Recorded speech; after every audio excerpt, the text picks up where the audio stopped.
사랑하고 또 존경하는 우리 이무도교회 성도 여러분, 안녕하십니까? 저는 오늘 남유다의 마지막 역사에서 배우는 교훈이라는 제목으로 부제로 꼭 붙였습니다. 늪 가장 깊은 곳에서 피어난 꽃.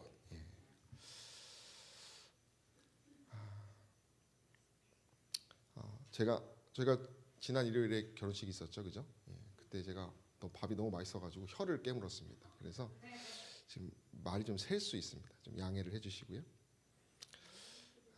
오늘은 이 부제처럼 늪 가장 깊은 곳에서 저희의 마음이 있다면 꽃이 피게 되기를 소망합니다. 더러운 늪이 있다면 아마 이런 모습이지 않을까 생각이 됩니다. 무섭게 해골도 들어가 있는데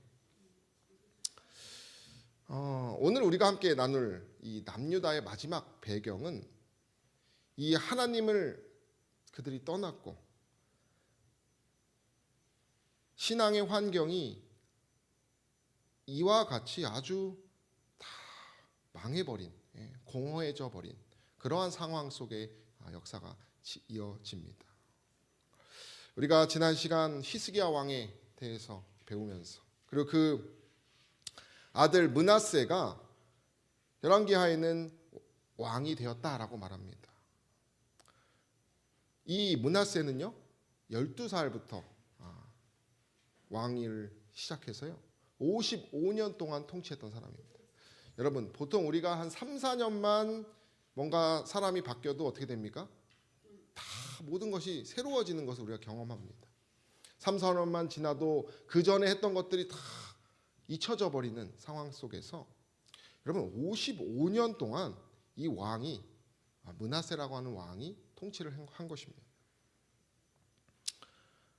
문제는 뭐냐면 이 므낫세가 착한 왕입니까? 나쁜 왕입니까?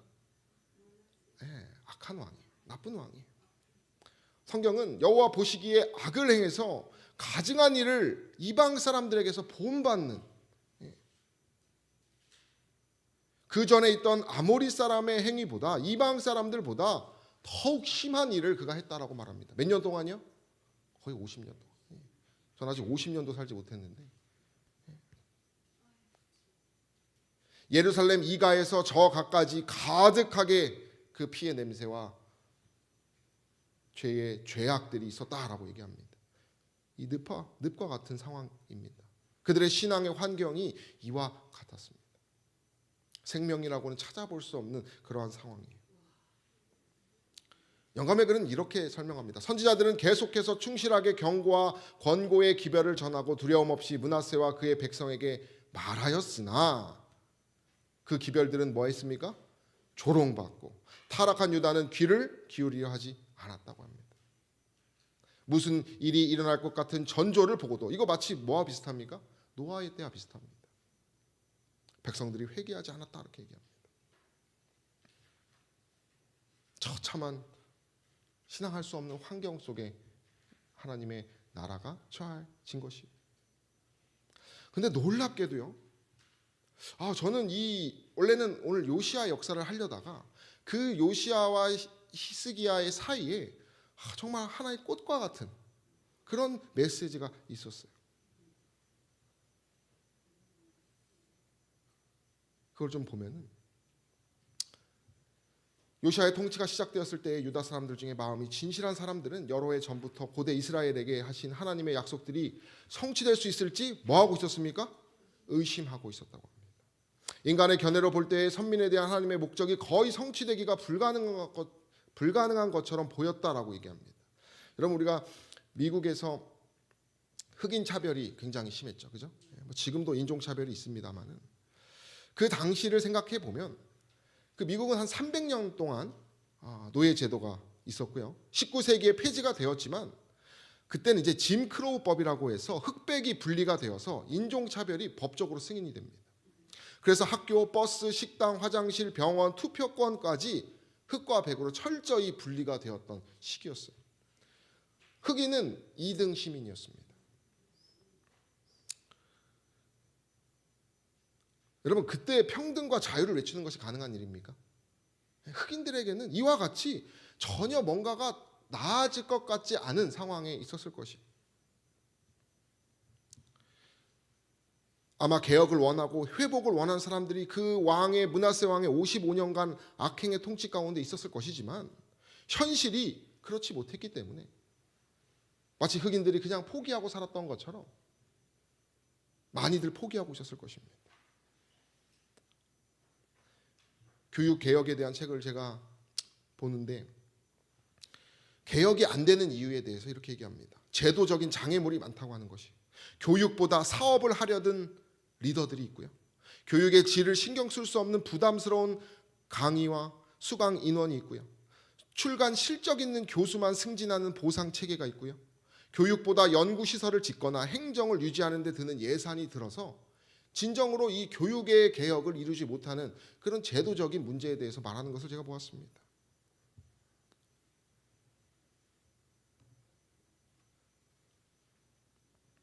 그런 상황에서 개혁을 불가능하다고 생각하는 것처럼 우리도 그 해방되기 전에 그 상황들을 봤을 때 어떻습니까? 강점기 시대 전혀 우리가 희망이 있습니까? 다 없어요. 그와 같았던 것입니다. 여러 해 동안 유상숭배의 행습으로 부패된 나라를 구하기에는 너무 늦었다라고 표현하고 있어요. 므낫세가 약간 회개를 해요. 하나님께서 회초리를 치셔가지고 그러니 늦었다고 얘기합니다. 그리고 그 아들이 이제 왕이 되었는데 이 아들은 어떻습니까? 똑같아요. 심지어 왕이 오른 지 2년 만에 불경행하다가 살해를 당합니다. 이러한 상황에서 놀라운 이야기가 기록되어 있습니다. 우리 함께 읽어볼까요? 요시야는 시작. 요시야는 악한 왕의 자녀로 태어나서 그 아버지의 발자취를 따를 수 있는 유혹에 쌓여 있었을 뿐 아니라 그를 바른 길로 가도록 격려해 주는 모사가 거의 없었음에도 불구하고 이스라엘의 하나님께 충성하였다는 것이. 여러분 희망이 나오지 않으십니까? 마음에서. 정말 우리가 마지막 이 연말을 예배로 보내고 있는데 정말 우리가 이 올 한 해를 정리하는 이 마음으로 정말 이 그렇게 아무런 희망이 없음에도 불구하고 하나님께 충성되었다라고 하는 이 구절이 저와 여러분들의 마음에 사무치게 되시기를 간절히 소망합니다. 오늘 이 비결에 대해서 좀 배우려고 합니다. 아까 그 늪에서 아주 반듯하고 올곧고 깨끗하고 순결하게 뭐가 피는 것이에요? 꽃이 피는 것이. 어떻게 그럴 수 있었을까? 제가 이렇게 그 부분을 많이 찾아봤어요.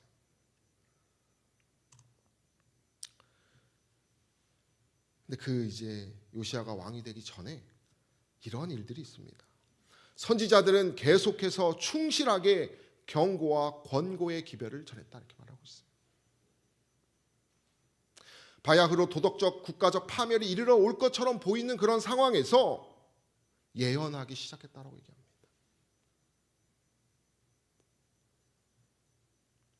하나님의 말씀이 그 순결하고 힘있고 위엄있고 그 생명의 말씀이 충실하게 퍼져가고 있었다고 얘기합니다. 그 한 예로 우리 하박국 선지자의 말씀이 있어요. 어찌하여 나로 간악을 보게 하시며 패역을 목도하게 하시나이까. 대저 겁탈과 강포가 내 앞에 있고 변론과 분쟁이 일어났나이다. 이게 무슨 상황을 말하는 것입니까? 그 깊고 그 해골이 있는 그 늪과 같은 그들의 신앙 상황을 말하고 있는 것이. 이러므로 율법이 해이하고 공의가 아주 시행되지 못하오니 이는 악인이 의인을 애워쌌으므로 공의가 굽게 행함이니이다 라고 하면서 선지자가 예언을 하기 시작했다라고 하는 것이. 그러나 놀랍게도 이 선지자의 말씀들이 악하고 독하고 죄악이 많은 그 상황에서 요시야가 멋지게 피어나는 일이 되도록 하는 자양분이 되었다는 것이. 여러분 참 이게 우리의 삶의 그 중심이 중요해요. 기준이 참 중요합니다. 재미있는 영상을 제가 하나 가져왔는데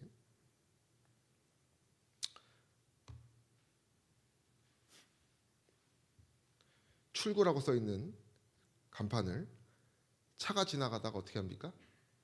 예. 이 차량 주인도 모르고 틀어버렸어요. 그죠? 기준을 잘못 세우게 돼버립니다. 그럼 어떻게 됩니까? 이제 그 다음 오는 사람들이 모두가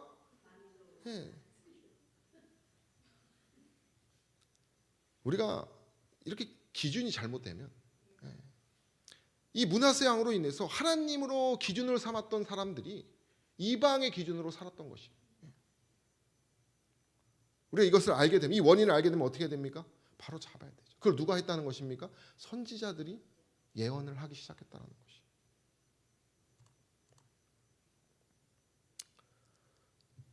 이 가르칠 수 있는 용기가 아까 말했던 책인데요.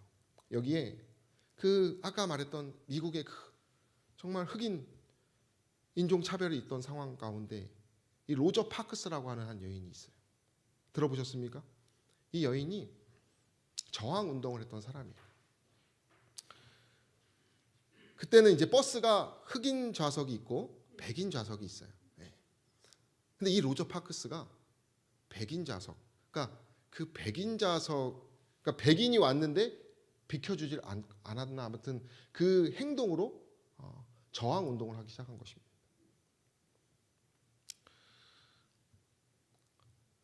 그녀는 흑인 자리가 뭐 조롱하는 사람들은 뭐 그녀가 피곤해서 앉은 거라고 하지만 이 로저 파크스가 이 저항을 하고 뭔가 다른 행동을 했을 때에 그녀의 어떤 그러한 내면의 상태에 대해서 뭐라고 말하냐면 그녀는 그냥 즉흥적으로 저항한 것이 아니라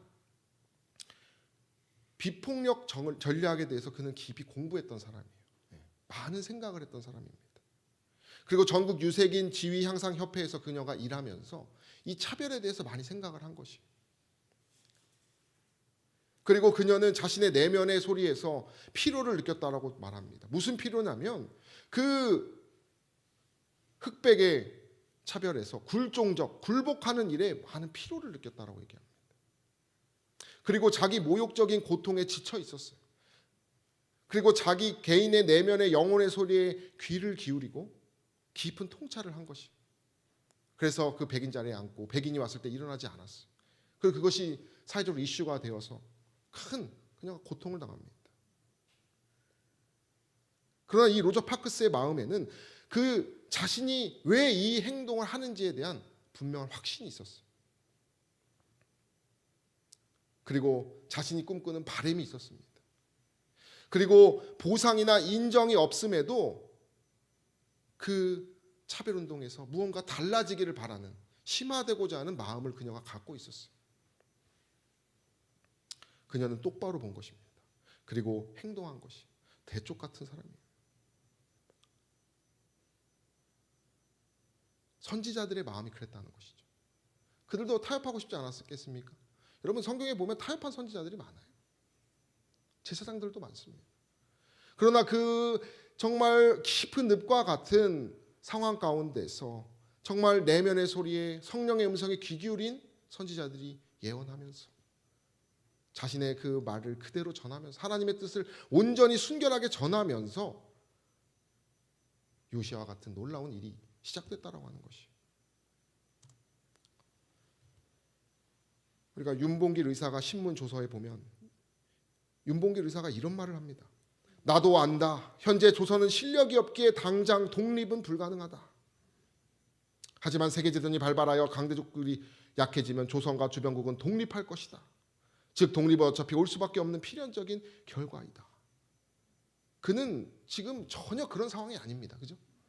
우리야 뭐 결과를 보니까 놀랍다고 하지만 그는 전혀 그렇게 용기 내도 아무도 알아주지 못할 수 있는 그런 상황 가운데 있었어요. 보상이나 자신의 행동이 달라질 것을 생각지 않지만 그는 나라에 대한 깊은 사명감을 위해서 그가 선택을 했다라고 하는 것이에요.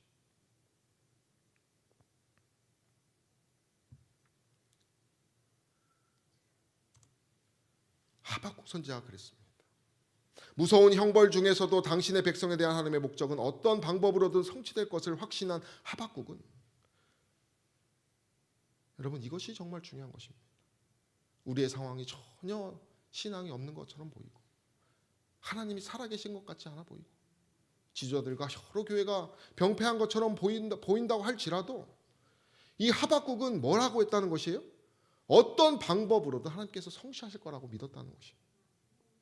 여호와께서 나타낸 뜻에 머리 숙여 복종했다 이렇게 말합니다. 여호와 나의 하나님, 나의 거룩한 자시요, 주께서는 만세 전부터 계시지 아니하시나이까 라고 하면서 그런 마음으로 그는 말씀을 전하는 것이에요. 욕도 많이 먹지 않았겠습니까? 이런 마음으로 하나님께 쓴소리하면 어떻게 됩니까? 저도 한 형님에게 정말 그 형을 사랑하는 마음으로 말 한 번 잘못했다가 오늘 겨우 용서를 받았습니다. 제 마음은 진심이었어요. 이쪽으로 자꾸 돌아서는 마음이 있길래. 그러나 그것이 그 저항과 그 형의 불편함이, 불쾌함이 저한테 많이 힘들었습니다. 마음. 친한 형에게 느끼는 감정도 그럴진데 하박국은 완전히 틀어져 버린, 완전히 이방에게 속해져 버린 사람들에게 그 말을 전했다라고 하는 것이, 이러한 희생과 진리에 대한 순결함이 있었기 때문에 요시아와 같은 열매가 맺혀졌다는 것이, 그것이 우리가 가져야 할 태도라는 것이, 우리의 마음도 그렇게 될 수 있지 않겠습니까? 우리 청년들하고 지난주에 우리가 이제 결심을 나누는데 제가 항시범 하겠다 이렇게 했어요. 그게 뭐예요? 다 그러더라고요. 예? 그러면서 막 항시범 다 아시죠? 그죠? 우리는 다 아시는데. 네. 여러분, 항상 기뻐하라. 쉬지 말고 기도하라. 범사에 감사하라. 여러분, 왜 항상 기뻐해야 합니까? 쉬지 말고 범사에 항상, 이것이 계속 같은 맥락을 가지고 있어요. 하나님의 그것이 뜻이라고 얘기합니다.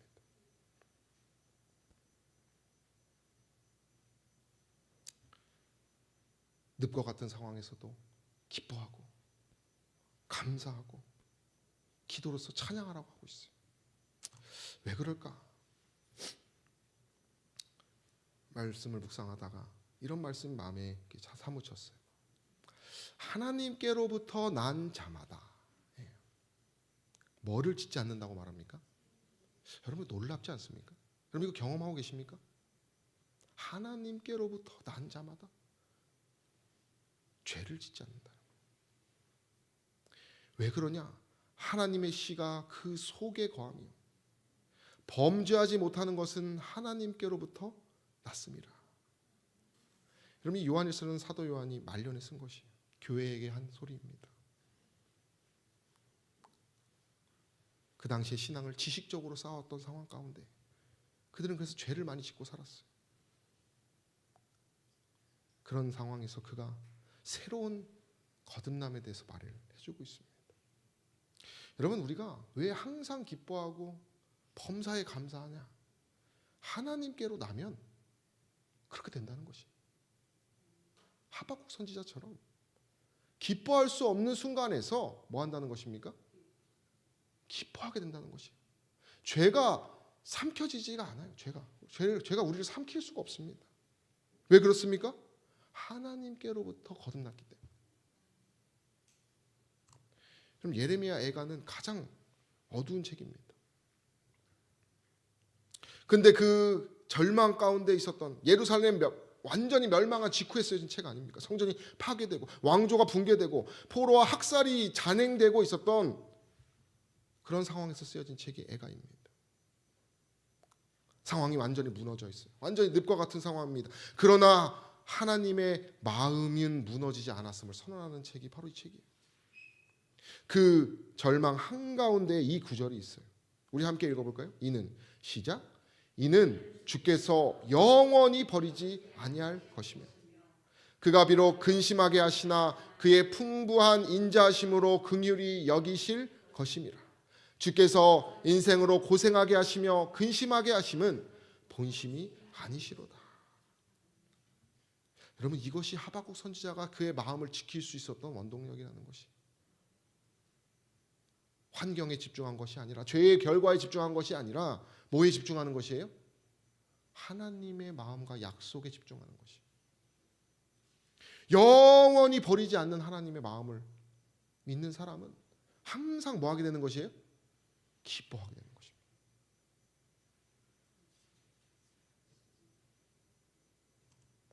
이사야, 그 바벨론 포로기를 앞둔 상황에서 선지자죠.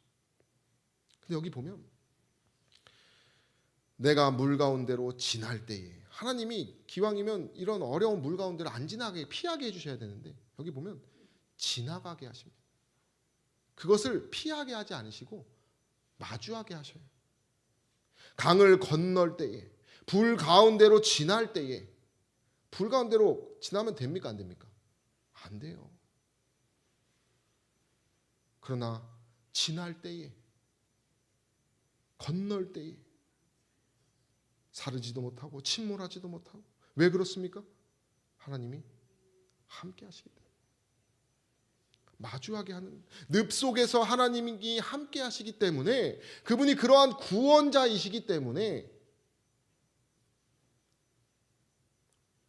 그들에게 힘과 용기가 된다라고 하는 것입니다.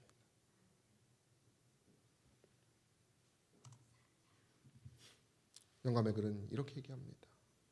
그 하박국 선지자의 믿음이 이렇게 되어 있어요. 여호와 나의 하나님, 나의 거룩한 자시요, 주께서는 만세 전부터 계시지 아니하시나이까? 라고 하박국은 부르짖었다. 당신을 신뢰하는 자녀들을 위하여 하나님의 사랑을 나타내겠다는 귀중한 약속을 굳게 붙잡고, 이것이 저와 여러분들이 배울 태도라고 하는 사실을 기억하시기를 바랍니다. 이것이 정신입니다. 로저 파크스가 가진 그녀의 통찰과 같이 윤봉길 의사가 절망적인 상황에서도 마음을 붙들고 희생을 실천하며 그렇게 결단을 했던 것처럼, 그런 원리와 같은 모습이 이 하박국 선지자가 그러한 전혀 상황이 그저 울 수밖에 없는 상황 가운데서 귀중한 약속을 붙잡고 눈물 흘리는지도 모르고 그가 감사하고 기도하고 찬양했다고 하는 사실을 우리는 기억해야 합니다. 믿음의 선언으로 함께 읽어볼까요? 믿음의 선언으로 시작. 믿음의 선언으로 하박국은 자기의 사정과 믿는 모든 이스라엘의 사정을 자비심이 많으신 하나님의 손에 의탁하였다. 인간은 연약하지만 하나님은 강하시다는 사실을 기억하시고, 저 여러분들도 이 하나님의 손에 의탁하는 믿음을 갖는 저 여러분 되시기를 간절히 소망합니다. 트렌드 코리아라고 매년 이렇게 나오는 오늘날 시대의 흐름에 대해서 말하는 책이 있습니다.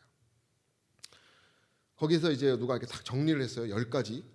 뭐 다 말할 수는 없고, 오늘날은요 필코노미라고 하는 단어를 씁니다. 이게 뭐냐면 필이 우리가 뭐 필 막 이렇게 말하잖아요. 필이 온다 막 그러잖아요. 그 필과 이코노미, 이 경제 어떤 그거를 같이 섞은 거예요. 무슨 말이냐면 합리적인 소비보다는 기분이 소비를 이끈다는 것이에요.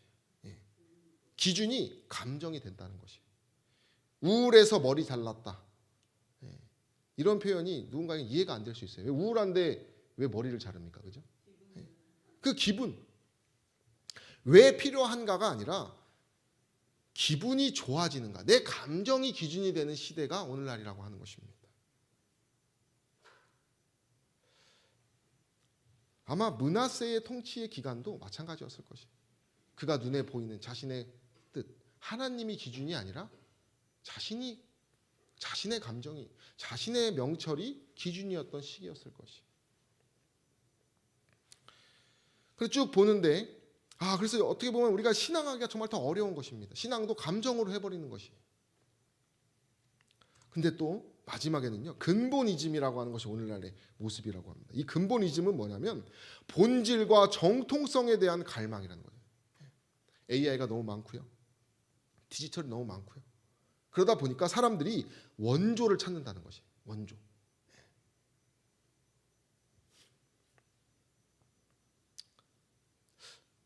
우리가 이 근본이즘을 신앙으로 적용했을 때 우리가 말씀으로 돌아가는 것이죠. 그죠? 그러니까 오늘날 시대는 물론 그 감정이 강하고 여러 신앙하기 어렵긴 하지만 그들의 마음의 한켠에는 정말 진짜의 어떤 그 순결한 정통에 대해서도 고민하고 있다라고 하는 것이죠. 그들이 만약에 그러한 신앙의 본질인 그 말씀에 대해서 우리가 잘 요리해서 말할 수 있다면 분명히 통하게 될 것이에요. 여러분, 이 항시범의 뒤에는 성례범이라고 나오죠. 뭐 다 많이들 반복하시기 때문에 이 성례범이 그 본질에 들어가는 것이에요. 근본의 가르침입니다. 늘 기뻐하라고 말하고 나서 뭐라고 말합니까? 성령을 소멸치 말라고 말하고 있어요. 구체적으로 예언을 멸시치 말라고 말합니다. 그래서 범사에 좋은 것을 취해서 악에서 떠나라고 말합니다. 성령과 예언을 범사에 헤아리면서 악을 버리고 근본의 가르침에 귀를 기울이는 것이 하나님의 뜻이에요. 마치 선지자의 권면을 깊이 헤아리는 사람이 있었던 것처럼 우리가 정말 기뻐하고 감사할 수 있는 비결이 여기에 있다라고 하는 사실이에요. 한 무교의 사람이 글을 올렸습니다. 16년도 이맘때쯤 한창 집안이 어려워서 화물차로 일하고 다녔는데 스타렉스를 박았다는 것이. 보험이고 생각 안 나고 머리 하얘져서 손발을 떨면서 전화를 했는데 60대 돼 보이는 어른이 나와서 나 이 목사인데 봐준 거예요. 나이도 젊은 것 같은데 내가 봐주겠다. 근데 조건을 걸었어요. 나중에 젊은이가 똑같은 상황이 벌어지면 나처럼 용서해 줄 수 있겠나? 이렇게 말했어요.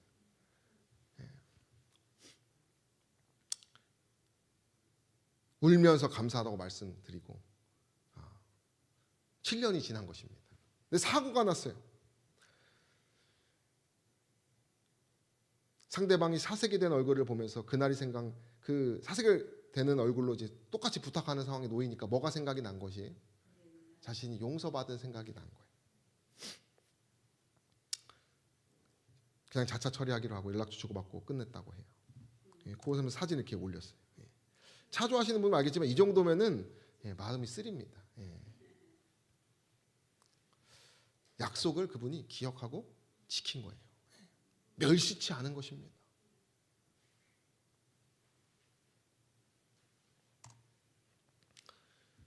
시편은 이렇게 얘기합니다. 우리 함께 읽어볼까요? 내가 여호와를 기다리고 기다렸더니 시작. 내가 여호와를 기다리고 기다렸더니 귀를 기울이사 나의 부르짖음을 들으셨도다. 나를 기가 막힐 웅덩이와 수렁에서 끌어올리시고 내 발을 반석 위에 세우사 내 걸음을 견고하게 하셨도다. 새 노래 곧 우리 하나님께 올릴 찬송을 내 입에 두셨으니. 사랑하는 성도 여러분, 얼마나 기도하고 부르짖고 계십니까? 얼마나 수렁에서 끌어올리실 것에 감사하고 계십니까? 새 노래를 믿음으로 받은 것으로 믿고 계십니까? 우리의 마음에 눈물이 나지만 얼마나 찬양하고 얼마나 하나님의 약속을 확신하고 계십니까? 여러분, 이 시편의 기자는 여호와를 기다리고 기다렸다고 말하고 있어요. 그리고 결국 부르짖음을 들었다라고 얘기합니다. 그의 심령에 기가 막힐 그 웅덩이와 수렁에서 그가 그 약속을 붙잡은 것을 정말 하나님을 만나고 꽃이 핀 것이에요.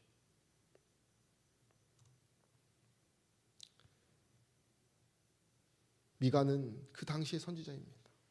나의 대저가 나로 말미암아 기뻐하지 말지어다. 나는 엎드려질지라도 일어날 것이요 어두운 데 앉을지라도 여호와께서 나의 빛이 되실 것임이로다. 아멘. 이러한 믿음의 고백이 있었기 때문에 그들은 그 어려운 상황에서도 기뻐하고 개혁할 수 있었다는 사실을 기억하시게 되기를 간절히 소망합니다.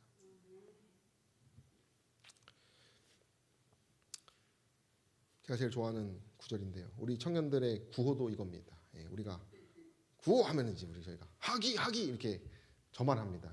청년들은 이렇게 부끄러워서 안 하는데, 이 하나님 안에서 기뻐하기가 우리 청년들이 가져야 될 정신이라고 제가 믿고 이렇게 저희가 함께 정해서 하고 있어요. 이 하나님 안에서 기뻐한다라고 하는 이 구절의 근거는 하박국 선지자의 말입니다. 우리가 잘 아시죠, 그죠? 너무나 다 좋아하시는 말씀이에요. 나라의 멸망이 확정되었고 경제, 종교, 군사 모든 기반이 붕괴되었던 상황에서 아까도 말했던 것처럼 결과가 전혀 바뀔 것이라는 기대가 없는 순간에서 하박국 선지자가 쓴 권면이에요. 비록 무화과 나무가 무성치 못하며 포도나무에 열매가 없으며 감람나무에 소출이 없으며 밭에 먹을 것이 없으며 우리의 양이 없으며 외양간에 소가 없을지라도, 우리가 할 수 있는 건 뭐가 있어요? 믿음을 붙들고 찬양할 수가 있어요. 나는 여호와로 말미암아 즐거워하며 나의 구원의 하나님으로 말미암아 기뻐하리로다. 여러분, 결코 포기하면 안 되는 것이,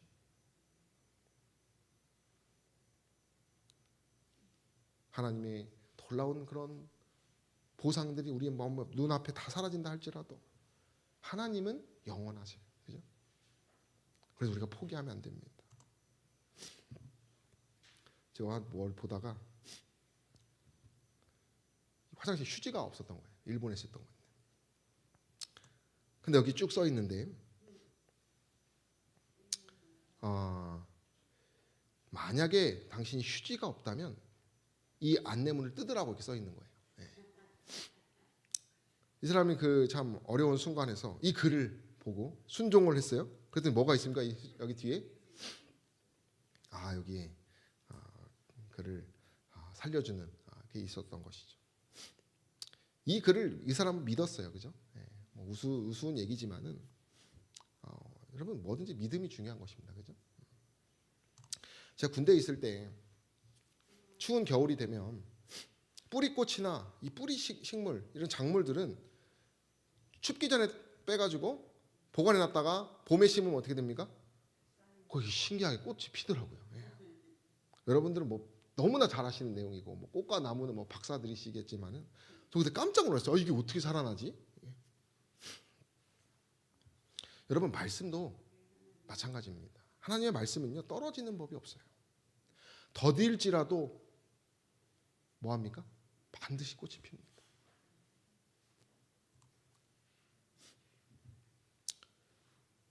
하나님께서요, 하박국에게 이런 말을 하셨어요.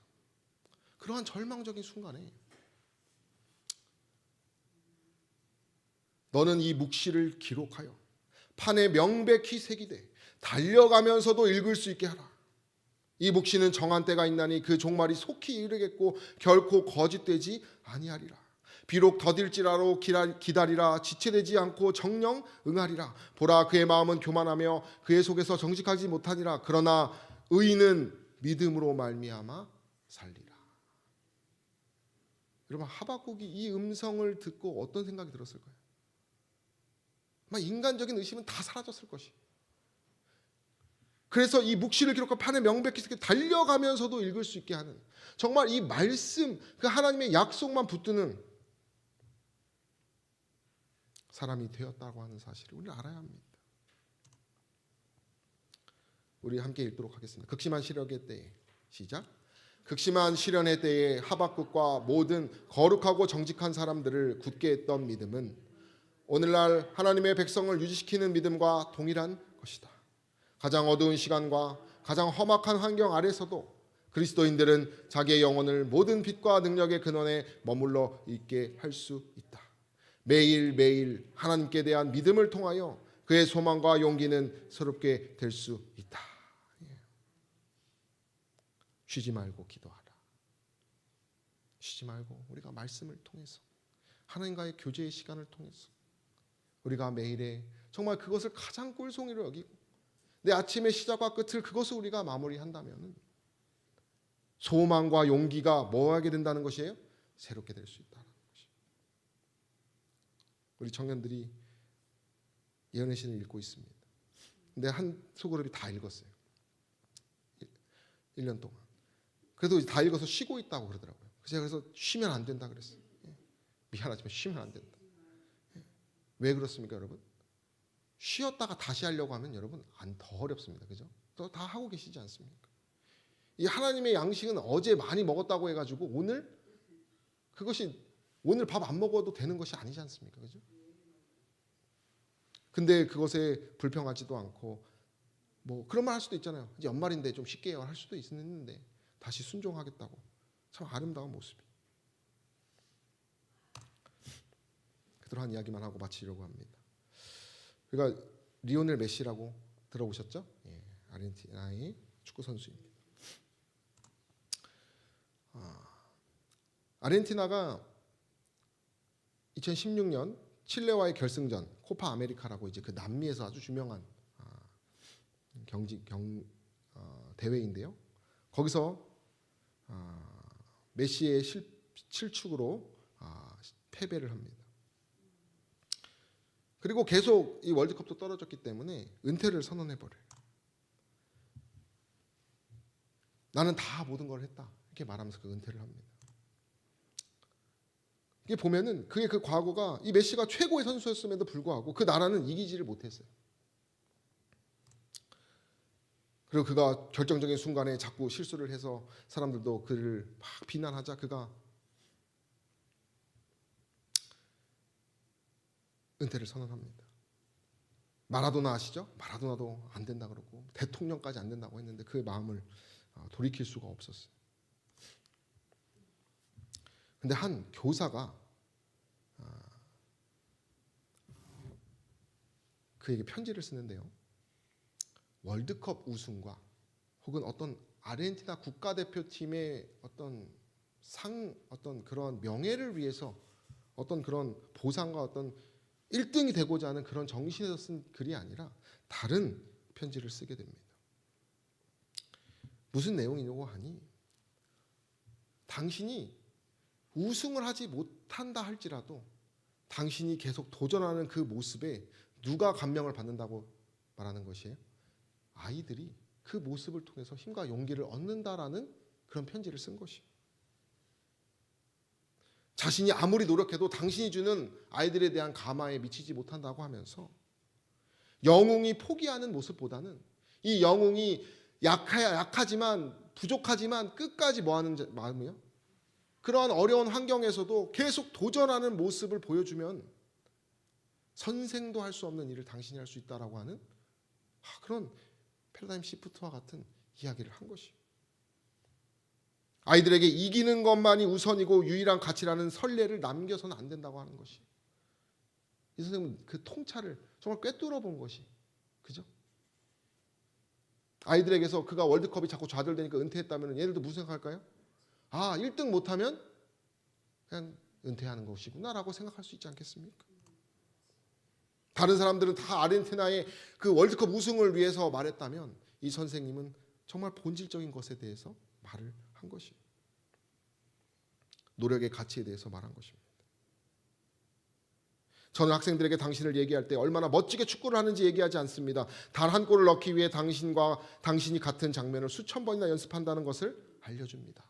그래서 그의 정신에 대해서 그가 이야기를 합니다. 트로피와 메달이 아니라 진정한 영웅은 패했을 때 포기하지 않는 그 정신을 가르쳐달라고 하는 호소문을 한 것이. 그 마음이 메시에게 사무치게 됩니다. 이 선생님은 방법이 아니라 메시 자체에 관심을 두었어요. 그의 존재가 어떠한지. 우승컵이나 메달이 들어올리는 것이 중요한 것이 아니라 그러한 보상이 중요한 것이 아니라 그의 내면에 그 영혼의 그 맑음과 순결함이 어떤 힘을 주고 있는지에 대해서 말했다고 하는 것이. 여러분 우리가 믿음을 왜 갖습니까? 우리가 하늘에서 면류관 얻으려고 갔습니까? 여러분 만약에 우리의 신앙의 목적이 거기에만 있다면 우리는 반쪽짜리 믿음을 갖고 있다는 것을 알아야 합니다. 우리가 왜 믿음을 갖습니까? 하나님의 영광을 드러내려고 하는 것이에요. 만약에 우리가 낙담하고 있으면 그분의 영광도 역시 낙담하게 되는 것이에요.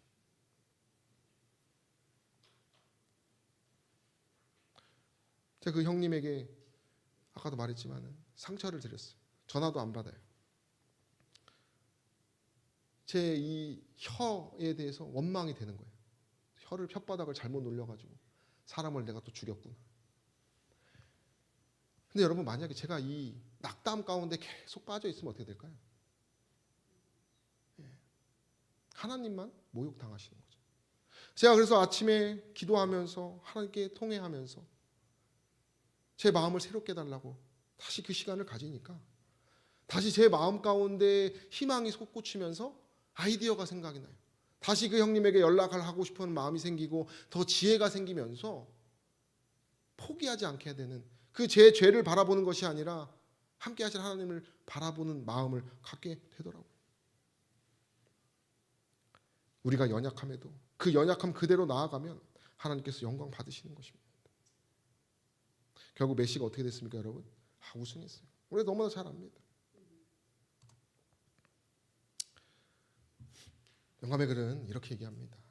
사도 바울은 시험받는 모든 영혼들을 위하여 마련된 풍성한 준비에 대하여 감동적인 증언을 하고 있다. 그에게는 내 은혜가 내게 족하도다. 이는 내 능력이 약한 데서 온전하여 짐이라 하는 하나님의 보증이 주어졌다. 감사와 신뢰로 이 시험을 마친 하나님의 종은 이러므로 도리어 크게 기뻐함으로, 여러분 도리어 그 절망적인 순간에서, 약한 순간에서 크게 도리어 기뻐한다고 말하고 있어요. 여러분 이것이 항상 기뻐하는 원리라는 것이, 나의 여러 약한 것들에 대하여 뭐합니까? 자랑한다고 그랬습니다.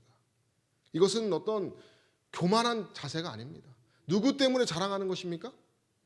그리스도의 능력이 나에게 함께한다고 하는 사실, 그분의 그 십자가의 보혈이 나를 새롭게 하고 나에게 다시 한 번의 힘을 준다라고 하는 확신 가운데서 나오는 자랑이라고 하는 것입니다. 그래서 이런 사람은 항상 기뻐하게 되는 것입니다.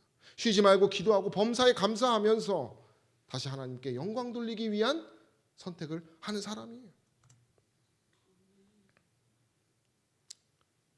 여러분 하박국 3장과 스바냐 1장, 2장, 3장 집에 가서 읽어보시기를 바랍니다. 그 남유다의 멸망 가운데서 선지자들이 어떤 믿음으로 하나님의 믿음을 고백했는지를 알 수가 있어요. 우리는 선지자들과, 우리 함께 읽어볼까요? 이거 읽고 마치도록 하겠습니다. 우리는, 시작. 우리는 선지자들과 사도들이 증거한 믿음, 즉 하나님의 언약을 붙잡고 당신께서 정하신 시간과 방법으로 구원하여 주시기를 기다리는 믿음을 간직하고 개발하여야 한다. 확실한 예언의 말씀은 우리 주 구주 예수 그리스도께서 만왕의 왕 만주의 주로서 영광스럽게 재림하실 그때에 최종적으로 성취될 것이다. 기다리는 시간이 긴 것처럼 보이고 낙담하게 하는 환경에 의하여 영원히 압박을 당하고 신임하였던 많은 사람들이 도중에 실패할지 모르나 미증유의 배도의 시대에 유다를 격려하려고 노력한 선지자와 같이 우리도 굳게 믿고 여호와는 그 성전에 계시니 온천하는 그 앞에서 잠잠할지니라고 선언하자. 인자가 올 때 세상에서 믿음을 보겠느냐고 하셨어요. 주님이 다시 오는 그 마라나타라고 외치는 사람에게는 이 항시범의 정신, 이것이 있다는 사실을 기억하시기를 바랍니다. 그래서 다음 시간에는 이 선지자의 믿음이 자양분이 되어서 개혁자 요시아가 태어나는 이야기를 할 것이. 끝으로 우리 교훈을 다시 정리해 보겠습니다. 첫 번째는 하나님께 의탁하여 의무를 다한 선지자의 태도를 기억하는 것입니다. 두 번째는 하나님의 말씀을 굳게 의지하여 그 근본인 예언과 성령을 우리가 소멸치 마시게 되기를 바랍니다. 세 번째는 항상 기뻐하고 쉬지 말고 기도하고 범사에 감사하시기를 바랍니다. 네 번째로 포기하고 싶을 때, 약할 때 강함 되시는 하나님께 그대로, 그 약한 그 더러운 그대로 나아가시게 되기를 바랍니다. 그리고 마지막으로 믿음을 개발하고 간직하는 일을 여러분 발악해서라도 저와 여러분들의 삶에, 매일의 삶의 1순위로 두는 저와 여러분 되시기를 간절히 소망하며 말씀을 마치겠습니다. 우리 기도하는 시간을 갖겠습니다. 첫 번째 교회 건축을 위해서 기도해 주시고요. 그리고 아프신 성도님들을 위해서, 그리고 우리 2026년도 이문동교회 영혼구원 사업